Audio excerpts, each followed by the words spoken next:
ABP fake అని చెప్పిన తర్వాత ఈ ప్రభుత్వానికి కొంచెమన్నా ఫేస్ వాల్యూ ఉందా అని చెప్పి నా ఓపెనింగ్ కామెంట్స్ నేను దాంతో మొదలు పెడుతున్నాను. కానీ విజయ్ చంద్రిక గారు మీ షోలో వచ్చినప్పుడు మాకు కొంచెం ఇబ్బంది అండి, ఎందుకంటే ఓపెనింగ్ లైన్స్ లో మీరు ఎంత డీటెయిల్ గా వాస్తవాలన్నీ చెప్పేస్తారు అని అంటే మాకు ఎక్కువ ఇన్ఫర్మేషన్ ఉండదు దాని తర్వాత. సో అందుకని ఐ రియలీ ఎంజాయ్, ఎప్పుడైనా ఇన్ఫర్మేషన్ కావాలంటే మీ షో ఫస్ట్ మీ ఓపెనింగ్ కామెంట్స్ నేను వింటా ఉంటారండి రెగ్యులర్ గా. And now coming to the survey issue మీరు చూస్తే నేను అందే నా బ్యాక్ ఇన్ఫర్మేషన్ అంతా ఇందాక నా ఐప్యాడ్ లో చూస్తా ఉండేను. 8th February రోజు ఇండియా టుడే సర్వే వచ్చిందండి. సో ఇది ఆ రోజు డిక్లేర్ చేశారు, అంటే 1 month బ్యాక్ అప్రాక్సిమేట్ గా. టీడీపీకి 17 స్థానాలు వస్తాయి, వైసీపీకి 8 స్థానాలు వస్తాయి అని చెప్పి అప్పుడు చెప్పినారు. దాని తర్వాత మళ్ళా 24 February రోజు ప్రెసిడ్ అని చెప్పి అదొక సంస్థ టీడీపీకి 21, వైసీపీకి 4 అని చెప్పి చెప్పడం జరిగింది. అండ్ నిన్నొచ్చిన సర్వే ఏబిపి మీరు చెప్పింది కరెక్టే, ఎన్డీఏ అలయన్స్ కి 20 స్థానాలు, వైసీపీకి 5. దాంతో పర్సంటేజెస్ లో మీరు చూస్తే కాంగ్రెస్ కొంచెం పుంజుకుంది. అంటే ఖచ్చితంగా జగన్మోహన్ రెడ్డి గారి మీద వ్యతిరేకత కాంగ్రెస్ పార్టీ కూడా స్లైట్ గా బలపడుతుంది అని చెప్పి మనం ఒక అంచనాకి రావచ్చు. అదే News18 సర్వే నిన్నటిది చూస్తే ఇంట్రెస్టింగ్ మనం చూడాల్సింది ఏంటి అని అంటే 50% ఓట్ షేర్ మా 3 పార్టీల అలయన్స్ కి ఇవ్వటం జరిగింది. అంటే గత ఎలక్షన్ లో వైఎస్ఆర్ పార్టీకి వచ్చిన పర్సంటేజ్ కన్నా కూడా ఈ అలయన్స్ కి ఇప్పుడున్న పర్సంటేజ్ ఎక్కువ. కానీ February 8వ సర్వేకి ఇప్పటి సర్వేకి మీరు చూస్తే ఈ 1 month పైన ఆల్మోస్ట్ ఒక 3 స్థానాలు డిఫరెన్స్ పెరిగింది ఇది మన అలయన్స్ కి అని చెప్పి మనకు అర్థమవుతా ఉంది.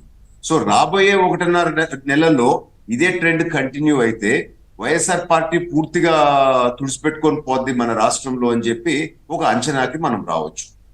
ముఖ్యంగా మా సీట్ షేరింగ్ మా ఎలకేషన్ మీరు చూస్తే అద్భుతంగా జరిగిందండి. దాదాపు 128 స్థానాల్లో మేము ఆల్రెడీ డిక్లేర్ చేయడం జరిగింది. ఆ 16 స్థానాల్లో కూడా త్వరలోనే వచ్చేస్తుంది. సో పెద్ద ఇష్యూస్ లేవు. అదే జనసేన 21 స్థానాల్లో 16 స్థానాలు ఆల్రెడీ వాళ్ళు కూడా డిక్లేర్ చేయడం జరిగింది.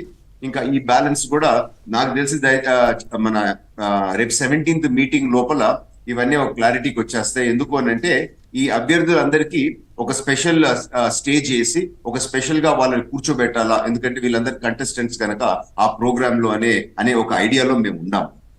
కానీ ఒకటి నేను ఈ రోజు మీ షో ద్వారా నేను క్లారిఫై చేయాలనుకున్నాను. వైఎస్ఆర్ పార్టీ వాళ్ళు శకుని పాత్ర వహిస్తూ ఈ అలయన్స్ పార్ట్నర్లు చాలా తక్కువ సీట్లు తీసుకున్నారని చెప్పి ఒక దుష్ప్రచారం చేస్తూ మా మధ్యలోనే ఒక డిఫరెన్సెస్ తేవాలని చెప్పి సర్వ ప్రయత్నం చేస్తూ ఉన్నారు.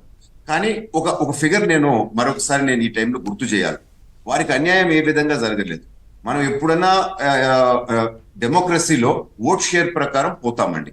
మనకి లాస్ట్ కన్ఫర్మ్డ్ ఓట్ షేర్ ఏంది అని అంటే 2019 ఎలక్షన్స్. 2019 ఎలక్షన్స్ లో జనసేనకి 5.53% వచ్చింది, బీజేపీకి 0.84% వచ్చింది. అంటే ఇద్దరికి కలిపితే 6.37% ఓట్ షేర్ వచ్చింది. కానీ మనం ఇచ్చిన సీట్లు ఈ రోజు చూస్తే 31 స్థానాలు ఎమ్మెల్యేలకు ఇస్తే 17.71% సీట్స్ తీసుకోవడం జరిగింది. అదే ఎంపీలకి 8 స్థానాలు అంటే 32%, అంటే 1/3 తీసుకోవడం జరిగింది. సో మ్యాథమెటికల్ క్యాల్కులేషన్ గా చూస్తే వచ్చిన ఓట్ షేర్ కన్నా ఎన్నో రెట్లు ఎక్కువ తీసుకోవటం జరిగింది. సో ఇక్కడ వైఎస్ఆర్ చేసిన దుష్ప్రచారము దయచేసి నమ్మొద్దు అని చెప్పి నేను అందరికీ అప్పీల్ చేస్తూ, అన్నిటికన్నా ముఖ్యం ఏంది అని అంటే ఇక్కడ మా 3 పార్టీల్లో ఒక పక్కా అండర్స్టాండింగ్ అనేది ఉంది. ఏంది, మేము ప్రతి స్థానంలో గెలవాలా అని చెప్పి ఒక్కొక్క స్థానంలో ఎవరు క్యాండిడేట్స్ అని చెప్పి చాలా డీటెయిల్ గా మా అధినాయకులు మాట్లాడుకొని ఒక డిసిషన్కి వచ్చినారు. సో మాకు ఒక స్ట్రాటజీతో మేము ముందుకు పోతున్నప్పుడు వైఎస్ఆర్ పార్టీ వాళ్ళు కంటిన్యూస్ గా ఈ దుష్ప్రచారం ఎందుకు చేస్తూ ఉంటారో అని చెప్పి మనం డెప్త్ లోకి పోయి ఆలోచిస్తే వారు ఏ విధంగా ఆందోళనకరంగా ఉండారో మనం అర్థం చేసుకోవచ్చు అని చెప్పి నేను తెలుపుకుంటూ, ఈ రోజు క్యాండిడేట్స్ లిస్ట్, మా క్యాండిడేట్స్ లిస్ట్ నేను మాట్లాడతాను.